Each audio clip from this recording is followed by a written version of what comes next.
ఇదిగో అండి సిద్ధి వినాయకుడికి రవ్వ ఉండలు తయారు చేసాము. రవ్వ ఉండలు, అలాగే పులిహోర, రవ్వ ఉండలతో అల్లం చట్నీ అండి. రవ్వ ఉండలకి అల్లం చట్నీ బాగుంటుంది. అలాగే ఉండ్రాల పాయసం కూడా చేసాము. చూడండి ఎంత బాగుంటుంది. ఇదిగో పెరుగు వడలు కూడా రెడీ అండి. పెరుగు వడ చూడండి చక్కగా నానయ్యి ఎంత చక్కగా ఉన్నాయి.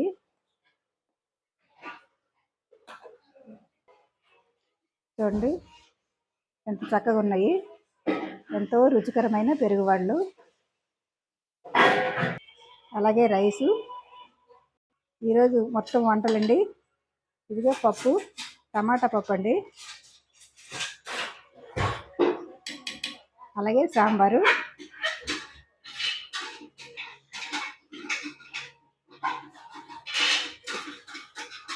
అలాగే బీన్స్ కొబ్బరి కూర.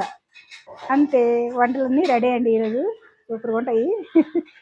అలాగే మేము పెట్టే గణేష్ అండి. మా గణేష్కి చూడండి ఎంత బుజ్జుగున్నాడు, బుజ్జి బుజ్జి కాలు చేతులతో. వంటగదిలో డైలీ పూజ చేసుకునే దేవుడు ఫోటో డైలీ చేస్తామండి. ఇది ఇంట్లో డైలీ పూజ చేసుకునే పూజ గది. అంతే సింపుల్గా చేసాం, బాగా చేసుకున్నామండి దేవుడి పూజ, వినాయకుడి పూజ.